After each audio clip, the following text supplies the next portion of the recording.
je ne pourrais pas finir sans vous parler de stress. Mais personne n'est stressé. Et attends, je fais un petit truc de l'autre côté parce qu'il faut que je vois ce qui va arriver après. Je ne pouvais pas finir sans vous parler de stress et de comment gérer le stress. Oui, tu peux y aller. Alors derrière le stress, il y a tout un tas de chiffres qui sont plus, qui nous alertent davantage. Chaque chiffre nous alerte un peu plus. Donc il y a quand même 53% des salariés qui se disent touchés par le stress, 65% des managers. Il y a 24% des salariés qui sont en hyperstress. Donc ça, c'est important quand même comme chiffre. Les causes identifiées de ce stress, c'est que en majorité, on est sous pression par le fait de devoir s'adapter constamment, par aussi le fait de la complexité des informations. Il faut qu'on jongle avec toutes ces infos qui arrivent dans tous les sens, de diverses sources, etc. Il y en a beaucoup qui jugent manquer de soutien moral au travail, qui se sentent pour certains inutiles, qui ont une mauvaise image d'eux-mêmes, ou qui déplorent une mauvaise ambiance au travail. Il faut savoir que le stress, il est en constante progression, c'est-à-dire que sur les 5 dernières années, les maladies liées au stress, elles ont évolué de 50%. Et depuis le Covid, en général, les arrêts maladie, c'est on s'arrête parce qu'on est malade, on s'arrête parce qu'on a un trouble musculo-squelettique ou on s'arrête parce qu'on a un risque psychosocial de stress, d'anxiété, burn-out. Et bien, depuis le Covid, les risques psychosociaux sont arrivés en deuxième position des arrêts de travail. Donc il faut dire que cette période de confinement et puis ce qu'on vit aujourd'hui encore, on est très nombreux à être stressés par cet état. Mais les chiffres du déconfinement montraient que plus de 55% des Français avaient peur du déconfinement. C'est ça. Donc, c'est sûr que ça n'est plus non plus. Et en juin, je crois qu'il y en avait 60% qui n'avaient pas envie de repartir au travail. Enfin, et qui avaient peur. C'était pas envie, c'était vraiment peur de repartir au travail. J'ai oublié quand même de vous définir ce qu'était le stress, ce qu'on appelle le stress au tout début. En fait, le stress, à la base, c'est une réaction utile pour nous permettre de fuir une situation dangereuse. Donc, le stress en soi, c'est un bon truc. On en a besoin, c'est nécessaire. Mais ce qui n'est pas bon, c'est quand il devient chronique et qui s'installe et qu'on n'arrive pas à s'en défaire. Pour bien comprendre ça, je travaille avec une sophrologue qui fait aussi de la méditation et qui avait expliqué une chose, je trouvais qu'il expliquait bien. Elle nous a parlé, je prends mes petites notes parce que si jamais j'ai un trou, mais elle nous avait parlé, j'ai encore le temps? Elle nous avait parlé de nos deux systèmes nerveux. On a tous deux systèmes nerveux, le système nerveux sympathique et le système nerveux parasympathique. Alors le système sympathique, c'est lui qui va activer et nous préparer à l'action. Donc ce système nerveux, il va lancer notre cœur, il va palpiter, il va faire en sorte qu'on va avoir la respiration qui va être plus importante, qu'on va commencer à transpirer, et c'est ce système-là qui nous prépare à la fuite. Et puis, de l'autre côté, on a le système nerveux parasympathique. Lui, il correspond plutôt à une réponse de relaxation, et ce système nerveux-là va venir nous calmer, il va venir apaiser, descendre nos pulsations cardiaques, il va venir apaiser notre respiration et notre tension. Donc à chaque fois, dans la journée, on passe d'un système nerveux à l'autre. C'est-à-dire que quand on va être énervé ou quand il va falloir traverser vite fait devant la route, devant un camion, ça va être notre système sympathique qui va se mettre en route. Et puis quand on va être posé dans sa voiture plus en sécurité, ça va être l'autre système, etc. C'est un jeu des deux systèmes. Donc en fait, le stress, quand on est sous état de stress permanent, c'est qu'on a un des systèmes qui est beaucoup plus activé que l'autre, et en l'occurrence, c'est le système sympathique. Du coup, il n'est pas du tout sympathique. Nos habitudes de vie peuvent nous aider à faire baisser ce niveau de stress. L'activité physique, c'est d'ailleurs chez les médecins, en général, en première intention, pour une personne qui a une dépression faible à modérée, la prescription première, c'est pas un médicament, c'est de l'activité physique. Donc, pratiquer une activité physique régulière, et c'est la régularité qui est hyper important quand on commence à avoir des problèmes d'anxiété, de stress ou un burn-out, c'est vraiment se remettre à pratiquer une activité physique. Cette pratique d'activité physique va permettre d'améliorer le sommeil, qui en général est très détérioré quand on est soumise à des problèmes d'anxiété ou de dépression. L'alimentation, forcément, va vous aider à améliorer votre état de stress. Et ce qui va être important aussi, c'est de penser positivement. Ça, c'est vraiment le b.a.-ba. Penser positivement, faire en sorte de voir le verre à moitié plein plutôt que le verre à moitié vide. Et c'est, je ne sais plus ce que je cherchais, c'est faire en sorte de souligner le positif plutôt que de souligner le négatif. Et regardons autour de nous au quotidien, c'est plutôt le contraire qu'on a tendance à faire. Donc c'est vraiment des efforts quotidiens à faire sur nous pour changer cet état. Et puis, ce qui est important aussi, c'est de modérer l'activité de notre cerveau et d'arrêter d'être multitâche. On est des femmes, on est multitâche, on a 300 000 choses dans la tête, à la fois le professionnel, mais à la fois le personnel. On va penser à ce qu'il faut amener à maman, mais avec les enfants, etc. Et puis tout ça en jonglant avec les dossiers, nous avons une forte charge mentale. Et donc, du coup, pour diminuer tout ça, ce qui est intéressant, c'est de venir diminuer l'activité de notre cerveau. Là, il ne veut plus. Voilà. Diminuer l'activité de notre cerveau, pourquoi? Alors ça, c'est un chiffre extraordinaire, c'est qu'on a quand même 60 000 pensées qui nous traversent la tête à longueur de journée. C'est énorme. J'avais le truc à la minute, il faudrait le faire, mais c'est juste aussi énorme le nombre de pensées qui nous traversent l'esprit à la minute. La pensée, c'est une énergie parce que là-haut, c'est comme une centrale électrique, c'est-à-dire que quand on a une pensée, on envoie un système électrique à notre corps et que ça va se traduire en émotions et que donc on a tout ça qui circule dans notre tête, dans notre corps et qu'il faut à un moment donné venir calmer ce flot de pensée. Alors il existe des outils qui marchent remarquablement bien. J'ai des exemples réguliers. À chaque fois qu'on intervient en entreprise, 42 pensées à la minute. 42 pensées à la minute, c'est énorme. Qui marche très bien dans les cabinets de sophrologie, c'est la respiration. La respiration, elle fait vraiment des miracles. Et vous avez plein d'exercices de respiration qui existent. Alors déjà, le premier, c'est la respiration abdominale, parce que souvent, quand on est stressé et quand on n'a jamais été sensibilisé à la respiration, on a tendance à respirer avec la partie haute du corps, avec la partie des poumons.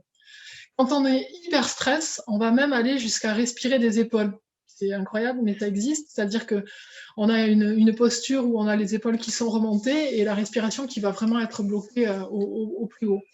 Donc la première chose, c'est d'apprendre à respirer avec le ventre, parce que c'est comme ça qu'on respire quand on est, hein, c'est la respiration normale. Après, il y a des exercices de cohérence cardiaque. Donc ça, c'est hyper efficace.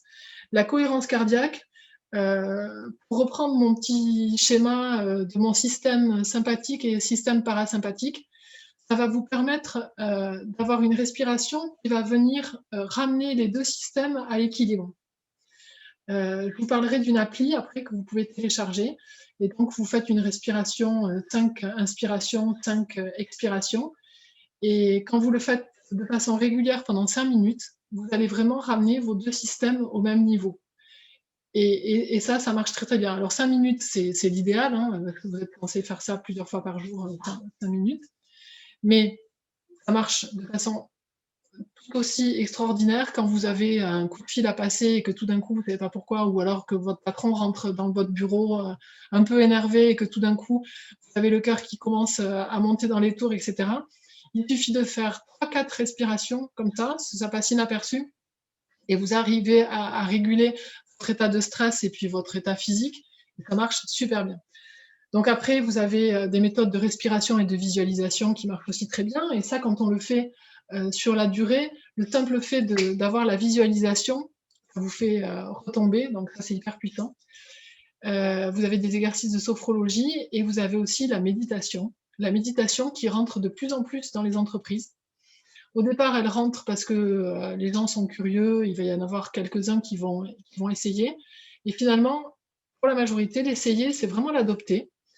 Et il y a de plus en plus dans les entreprises qui mettent ça en place. Il y a vraiment des groupes qui sont de plus en plus conséquents parce que les effets sont très visibles sur son quotidien personnel, mais aussi son quotidien professionnel. Donc on est plus présent, on est plus concentré, on a une meilleure écoute, on est plus performant parce qu'on n'a pas toutes ces idées-là. On arrive à baisser ce flot d'idées et du coup d'être plus concentré et d'être plus efficace. Alors, comment faire en entreprise? Bon, forcément, ces méthodes de respiration, elles sont hyper importantes, mais elles ne sont pas suffisantes. Ça va vous servir à vous personnellement. Du stress en entreprise, il faut forcément agir sur les causes du mal-être et puis aller plus loin sur l'organisation, la charge de travail, l'autonomie, les objectifs, etc. Bon, ça, vous n'avez pas forcément la main. Et puis, franchement, pour avoir été moi aussi en entreprise pendant 23 ans, quand vous avez un manager particulier, vous pouvez faire ce que vous voulez, il restera toujours particulier. Donc, il vaut mieux essayer avec des techniques de savoir se protéger plutôt que de vouloir changer la terre entière. Hein, c'est pas possible. Donc, du coup, ce qui est hyper important, ce que je vous recommande, c'est d'être hyper attentive à vos propres warnings. Parce qu'en général, quand on écoute les femmes qui ont fait un burn-out, elles vont toutes le dire, c'est qu'elles ont eu des signaux, mais elles n'ont pas voulu les écouter et elles ont tiré le truc jusqu'au bout et elles ont fini par casser. Donc, c'est être vraiment à l'écoute de son corps. Et puis, pour faire en sorte voilà, d'être moins stressé, c'est de se faire plaisir, de prendre du temps pour soi. Hein, même si les dossiers, on en a jusque-là, c'est toujours bien de se prendre 20 minutes pour soi, à partager des choses avec des gens positifs et pas des gens toxiques, parce que malgré tout, les toxiques, il y en a plein. Il faut savoir les identifier et puis savoir que s'entourer de toxiques, c'est ne pas penser positivement. Ça rejoint la diapo de tout à l'heure et c'est pas bon pour nous. Et puis voilà, pratiquer toutes les méthodes dont je vous ai parlé. Et notamment, et la sieste. La sieste, c'est super, la sieste. Il y a plein d'entreprises qui proposent la sieste avec des petits œufs qui se ferment. Ça, c'est super. Si on a la possibilité de faire la sieste et de pouvoir s'endormir en très peu de temps, c'est vachement bien. Et là, je vais vous donner un exemple personnel. J'ai un mari qui dormait pas du tout. Et depuis qu'il s'est mis à la méditation, et ça lui est arrivé très rapidement, non seulement il s'endort parce qu'il ne s'endormait pas. Quand il se réveille la nuit, il n'y a plus le petit vélo qui se met en marche. Il arrive à se rendormir parce que justement, le petit vélo est à plat. Et quand il fait la sieste, eh ben, il arrive à s'endormir en 3 secondes top chrono. Donc là aussi, d'avoir cette méditation, ça a des effets très positifs sur ce genre de choses. Et puis, pour le stress aussi, c'est reprendre possession de son corps et tous ces exercices. Bon, évidemment, faire du sport, on l'a dit tout à l'heure, mais aussi tous ces mouvements que je préconisais tout à l'heure, ces étirements, ces assouplissements, c'est aussi important dans la journée de faire une petite pause de quelques minutes pour faire ce genre d'exercice. Alors moi, j'en ai fini. J'ai fini avec des petits mots positifs. Je trouve que c'est toujours sympa de lire ces trucs-là. Moi, celui qui me plaît particulièrement, c'est celui qui est à droite, là, dans le coin. Souvent, tu te sens fatigué, non pas parce que tu en fais trop, mais parce que tu fais trop peu de ce qui te fait vibrer. Je trouve que ça, c'est super fort et il faut le garder en tête pour nos quotidiens. Et il faut se remplir de ces choses qui nous font vibrer. Moi, c'est la règle des 5-5. Voilà. Cela n'aura pas d'importance dans 5 ans, ne passez pas plus de 5 minutes à être énervé. Je trouve que c'est super important. Ça permet de relativiser, de prendre du recul tout de suite. Complètement. Et ce que j'aime bien aussi, c'est que sourire ne grille pas les neurones. Parce qu'on a l'impression que quand on sourit dans une réunion importante, on passe pour la dinde de service. Non, le sourire aussi, c'est pas un problème de compétence ou voilà, on peut sourire, on peut rire pendant des réunions sans paraître débile, exactement. Alors ça, derrière, je vous ai joint plein de choses pour aller plus loin. sur tous les sujets. Vous pouvez aller voir des gens sur LinkedIn, vous pouvez acheter des livres si ça vous a plu et si vous voulez creuser davantage. Moi, j'ai beaucoup aimé pour la positive attitude les livres qui ont été écrits par Catherine Testa. Oser l'optimisme et oser être soi-même au travail. Donc ça, j'ai trouvé que c'était top. C'est des tout petits livrets d'où j'ai sorti toutes les petites phrases positives que vous avez vues auparavant.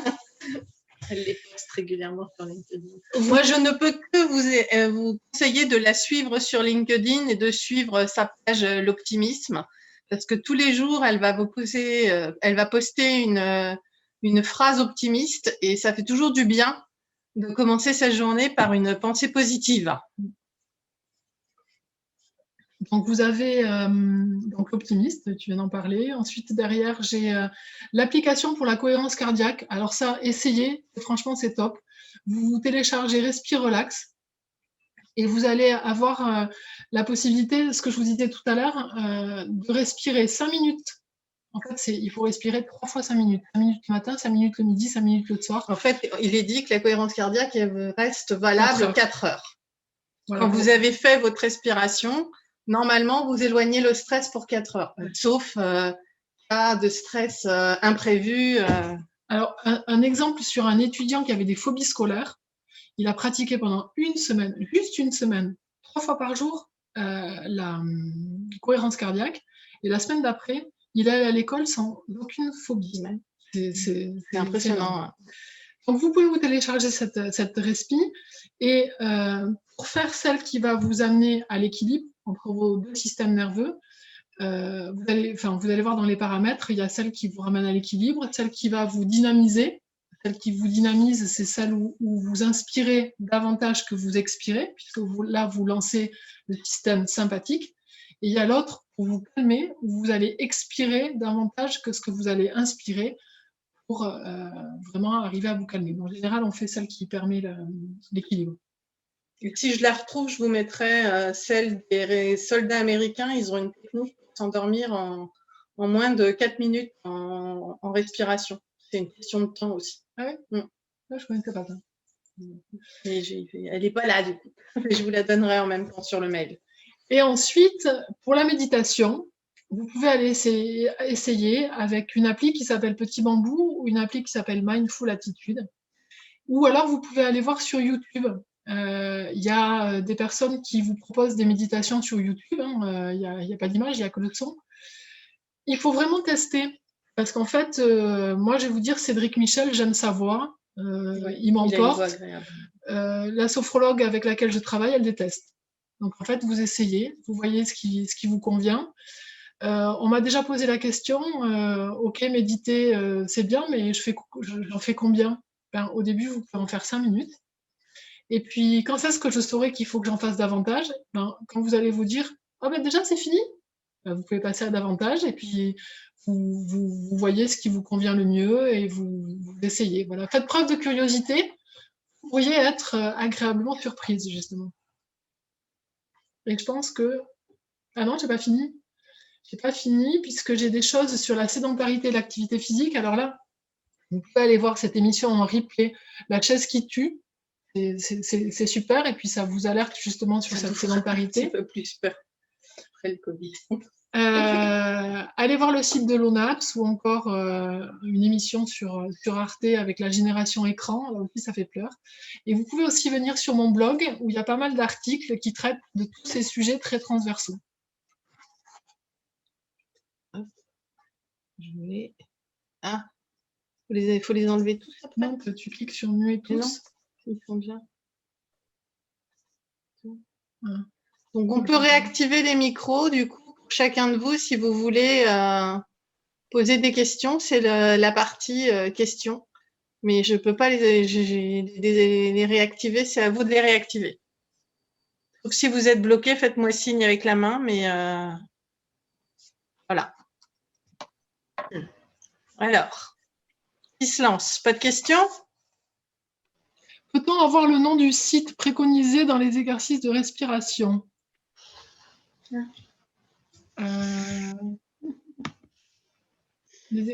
C'est plutôt une appli pour Respire Relax. C'était en lien avec quoi cette question? Ah, elle est partie peut-être. Et oui, elle est partie. Eh ben, Josette, c'est Bérangère qui posait la question. Elle n'a pas vu ça, c'est pour ça. Donc, tu pourras, de toute façon, on lui enverra le PowerPoint. Enfin, normalement, si tout le monde est bien passé par l'inscription sur AssoConnect, j'ai vos mails et toutes celles qui se sont inscrites recevront le PowerPoint. Alors, moi, chez moi, ils ne sont pas passés par l'inscription par AssoConnect. Donc, ouais, mais toi, je te l'enverrai à toi. Tu es privilégiée, Josette. Merci. Donc, je ne suis pas passée par AssoConnect pour m'inscrire. Non plus? Non, non, non. Mais je t'aurais reconnue. Alors, donc, déjà, est-ce que ça vous a appris des choses? Est-ce que voilà, vous avez passé 1h30 agréable? Bah oui. Non plus? Très bien. Il y a des choses qu'on a déjà entendues qui sont toujours très très bonnes à redire, ou d'autres qui nous confortent dans ce qu'on sait. Bon, par contre, comment ne pas être mal installé devant son ordi, comment ah oui, si j'ai une question moi par rapport à l'épigénétique, parce que j'avais assisté à une conférence il y a peu de temps et la personne parlait justement que cette époque de Covid allait s'inscrire très fortement dans notre système de transmission de gènes à notre descendant, pour ceux qui en feront encore, moi. Tu veux dire que la peur du Covid et tout ce qui a été fait autour s'inscrirait dans la transmission génétique qu'on ferait de l'enfant, c'est ça? Oui, oui. Bah, tout est possible de toute façon, malheureusement. On transmet énormément de choses, même sans le vouloir, surtout sans le vouloir d'ailleurs. Donc, c'était par rapport à l'épigénétique, quoi. Pour autant, cet épisode du Covid, ça a bien démontré qu'il faut être hyper vigilant. Le fait d'avoir une activité physique, le fait de faire attention à ce qu'on mange, ça nous permet d'être mieux immunisés. Ne pas tomber dans des problématiques de diabète ou de multipathologie, c'était quand même un des critères de morbidité les plus importants.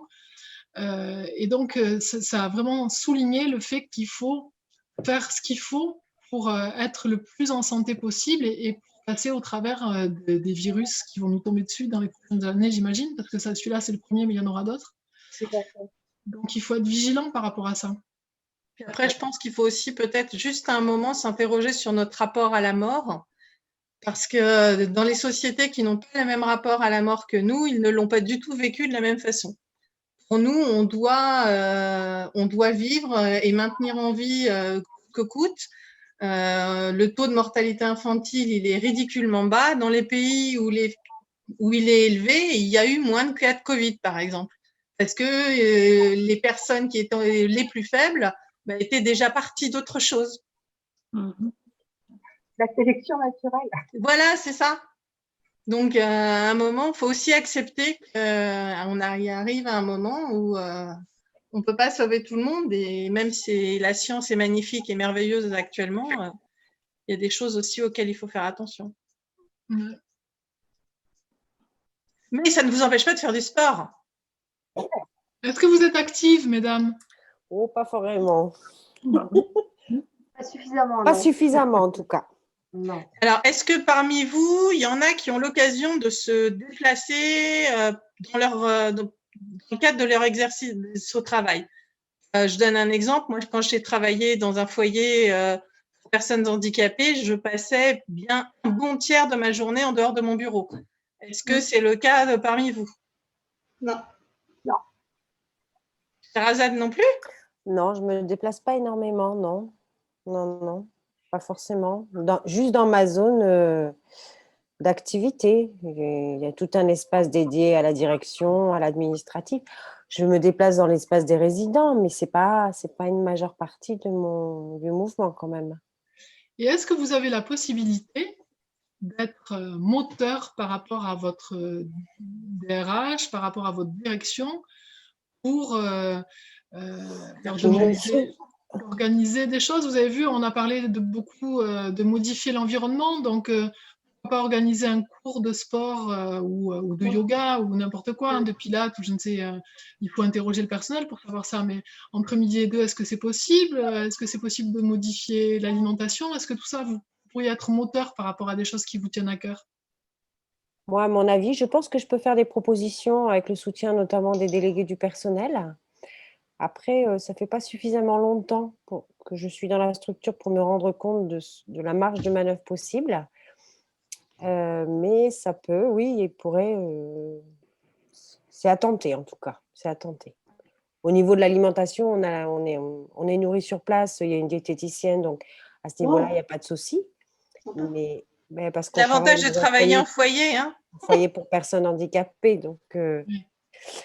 Oui, après, au niveau des équipes, des délégués du personnel, je pense qu'il y a peut-être un champ possible, oui. Il faut tenter, on verra. Bah oui, c'est bien si vous pouvez être moteur là-dessus. Ce qui est intéressant après, c'est que l'ensemble du personnel soit consulté, parce que peut-être que l'une voudra plus une activité physique, alors que l'autre voudra avoir des méthodes de respiration. Et il faut proposer des activités qui conviennent à la majorité pour que ce soit le plus utilisé possible. Mais ça, c'est intéressant si vous pouvez l'impulser. Et encore une fois, je vous rappelle, hein, dans le cadre de votre posture au travail, votre service de médecine au travail a des spécialistes qui peuvent intervenir en entreprise pour vous aider à aménager votre poste, sans obligatoirement passer par des dépenses faramineuses, hein. Moi, il a été question de rajouter juste 2 ramettes de papier sous mon écran pour qu'il soit à la bonne hauteur, hein. Donc, c'est pas le coût que ça a apporté que ça bloque. Mais on se rend pas souvent compte qu'on n'est pas bien installé, parce que c'est comme ça qu'on est depuis tout le temps, puis parce qu'on nous a toujours fait ça, et puis parce qu'en tant qu'assistante, c'est pas nous qui avons les fauteuils les plus chers et les plus confortables. Donc, faut pas hésiter, parce qu'ils sont là pour ça, et après tout, vous les payez pour ça. Enfin, en tout cas, l'entreprise les paye pour ça. Après, si vous voulez aller plus loin, je suppose que tu dois connaître des ergonomes, ergothérapeutes. Enfin, Ouais, mais pas dans toutes les régions. voilà. Mais bon, après, je suis à votre disposition. Si vous voulez me poser des questions, vous avez vu, je suis présente sur LinkedIn avec mon numéro de téléphone, mon adresse mail. N'hésitez pas, moi, c'est avec plaisir si je peux vous renseigner sur des choses, vous orienter vers des professionnels, je ne sais pas. Moi, j'ai trouvé votre conférence super intéressante avec des choses qui me parlent beaucoup parce que je travaille j'ai travaillé et je travaille encore dans une entreprise qui propose en fait pas mal ce genre de choses, qui met à disposition des employés. Mais là où je trouve en fait que c'est parfois un petit peu tendancieux, malheureusement, ces propositions-là, c'est que on nous donne en fait effectivement ces astuces-là du quotidien, mais on a sans cesse une charge de travail en fait qui malgré tout est sans cesse en fait plus importante. Alors après, c'est effectivement une question. Je vous dirais que plus tard que la semaine dernière, j'ai ressorti en fait un petit quelque chose sur la cohérence cardiaque pour remettre en application, parce que je trouve en fait qu'on est d'un côté, effectivement, on nous donne en fait ces petites astuces au quotidien, voilà, de bien-être, mais qu'en même temps, on nous en rajoute en fait toujours plus, Oui. et qu'on est à des journées en fait qui sont de plus en plus denses malgré tout. Et, après, je me plains absolument pas en fait d'être dans une entreprise qui donne ce genre de solutions au quotidien, mais c'est vrai que du coup, des fois, les journées, elles sont tellement intenses et que trouver, en fait, il faut vraiment cette autodiscipline pour se dire, OK, top. Alors, ça s'apprend au fur et à mesure, mais malgré tout, il y a des fois, moi, ça m'échappe complètement la journée parce que le flux de mails, en fait, tombe et sans cesse, les requêtes, en fait, sont de plus en plus, toujours plus urgentes les unes que les autres. Et je trouve que parfois, en fait, dans certaines entreprises, c'est compliqué parce que moi, je trouve ça compliqué parce que on nous donne ces moyens-là, mais en même temps, on nous demande en fait d'être toujours plus présent. au travail. Ouais, alors dans les entreprises dans lesquelles j'ai été jusqu'à présent, ça m'arrive de le dire. Alors vous allez me dire, je me tire une balle dans le pied, mais pour autant, certaines entreprises, je vois bien que le fait de mettre en place du bien-être, c'est leur façon de faire de la qualité de vie au travail, et qu'à côté, ils se moquent de tout le reste. Et souvent, je leur dis, attention, c'est pas parce que vous allez leur coller un cours de yoga entre midi et 2 que vous allez résoudre le problème. C'est que la qualité de vie au travail, la base, c'est de voir l'organisation, la charge de travail, est-ce qu'elle est bien répartie, est-ce que le management, est-ce que la participation, est-ce qu'il y a des groupes, enfin bref, il y a un tas de choses pour gérer les parties RH et organisation. Ça, c'est la grosse partie de la qualité de vie.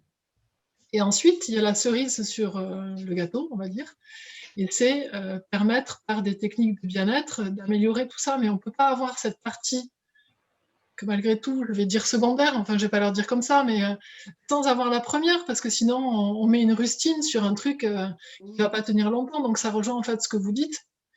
Et que peut-être votre entreprise, dans sa façon de communiquer, elle n'est pas très honnête, c'est-à-dire qu'elle vous a collé ça histoire de dire bon, maintenant que vous avez ça, ben, vous allez bosser. À la QVT, on en parle, hein, mais on n'agit pas forcément derrière. Hein. Il y a beaucoup de process, de machin. Moi, où je suis, il y a plein de choses sur la QVT. Oui, mais après, il y a tout. Enfin, on mélange beaucoup de choses sur le bien-être au travail, le bonheur au travail, la QVT. Voilà, c'est pas mettre un baby-foot dans le hall d'entrée de l'entreprise pour qu'on se détende. Hein. Donc, oui, certaines minima, c'est vrai qu'il y a des choses, il y aurait des minimums à faire, quoi. Ce qui n'est pas toujours le cas. Mais bon, c'est déjà un grand pas si les entreprises s'en préoccupent. Alors en fait, moi, je pars du principe que quand j'interviens avec les professionnels qui travaillent avec moi dans les entreprises, c'est pour vous donner des clés individuellement. C'est surtout ça. Alors ça va peut-être pas forcément changer votre quotidien, mais par contre, vous allez pouvoir les réutiliser pour vous, pour votre famille, et les utiliser aussi sur le lieu de travail, mais c'est vraiment un truc pour vous. Donc, non, mais tout à fait. Et en fait, c'est vrai que pour moi, ce soir, c'était important en fait d'assister à cette conférence aussi parce que on va entendre une première fois et puis on n'aura pas le temps en fait de mettre en application ou parce qu'on n'aura pas suffisamment entendu et on entend une deuxième fois. Donc pour moi, c'est une très très bonne piqûre de rappel. Voilà tout ce que vous avez nommé ce soir et c'est important. Et du coup, je pense qu'il y a la prise de conscience en fait. C'est pas toujours immédiat en fait. Et des fois, il faut plusieurs écoutes en fait et pour vraiment mettre en application. Donc pour moi, c'était très très utile et très intéressant. merci.